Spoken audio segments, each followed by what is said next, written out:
What's up, guys? Hope y'all had a good day of trading. I had a decent day, man. About $600. Not a whole lot, but just gonna keep hitting some base hits, and hopefully we'll get somewhere. A little under the weather right now, so y'all excuse me. But I definitely wanted to get a video out. It's been a couple days, and I had not gotten a video out, so I wanted to get something out for today. All right, so I want to get into this video. Before I get into the video, make sure you subscribe and like that. Hit the like button. It really does help me out. And yeah, so let's get into the video. So right now I have the S&P 500 pulled up, right? Normally I don't show the S&P 500, but I figured today I think it's important for us to know what market sentiment is, where we're headed, where we're trying to go, and I think that will help us, give us a better idea of where Tesla is trying to go as well. So yeah, have the S&P 500 pulled up. So this is a 1 hour chart. As we can see, we kind of bounced off this area here.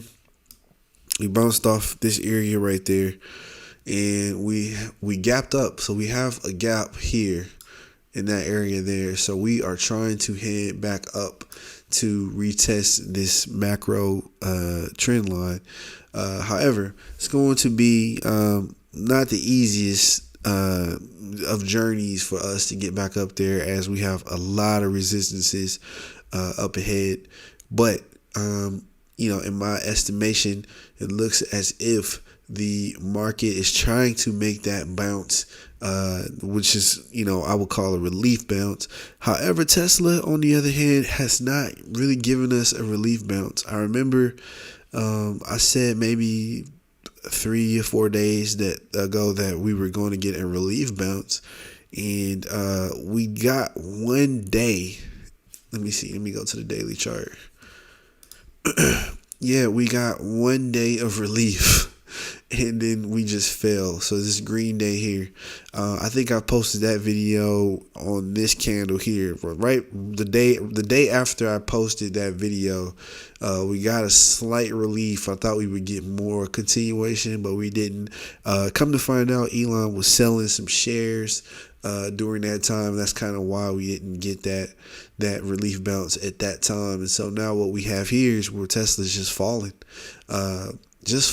And so, well, you say, well, where are we possibly going? Let me go back to the 1 hour chart.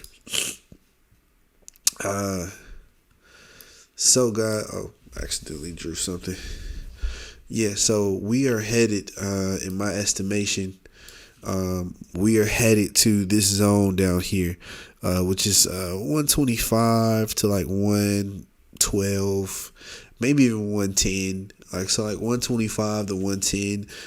We're definitely going to head to that area. We haven't even been able to break our macro trend line, this blue line here that I've had drawn out for forever. This line here, let's see if y'all can see that blue line. It's kind of congested on the screens, but hopefully you know that macro line I'm talking about. This one, this bad boy right here, right? So we haven't been able to fully break out of that, and so instead, every time we touch it, we kind of bounce off of it, right? But I do believe that when we hit into this 124 or 125, 110-ish area, somewhere in there, I think it's very possible that we find a bounce, and especially if the market continues to give us this rally up into this macro trend line here, we definitely will see Tesla start to try to give us that relief bounce that we've been missing. Also, I do want to say earnings comes out, I believe, next month. Normally I have it down here, but I can't see it. It'll be like one of those things, but it's not showing. I think earnings is next month, if I'm not mistaken. So I think that'll be a major catalyst for Tesla.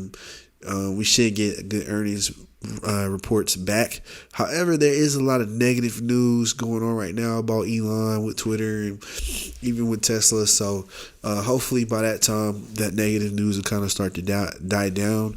And then, when earnings come out, we'll get a nice catalyst and we'll get that bounce. And really, at that point, we'll probably, we probably will be, at that point, we will be somewhere here next month, right? So, not looking too good for us, guys. Remember, I said that we needed to stay above this green macro line up here. We needed to stay above that. We tried. Come to find out, Elon was selling up here as well, and just really caused the market, caused Tesla to fall. It's really unfortunate. He even sold some down here too. So, just really unfortunate for Tesla right now. But don't get it twisted. The long term is definitely bullish for Tesla. We still have a little bit more downside to go, guys. So just kind of buckle up. Try to ride through this turbulence, as what I would say, and we'll get through this together, guys. Make sure that you are subscribed again, and you like the video. I really appreciate it. That's going to conclude this video. Thank y'all for watching. Until next time, peace.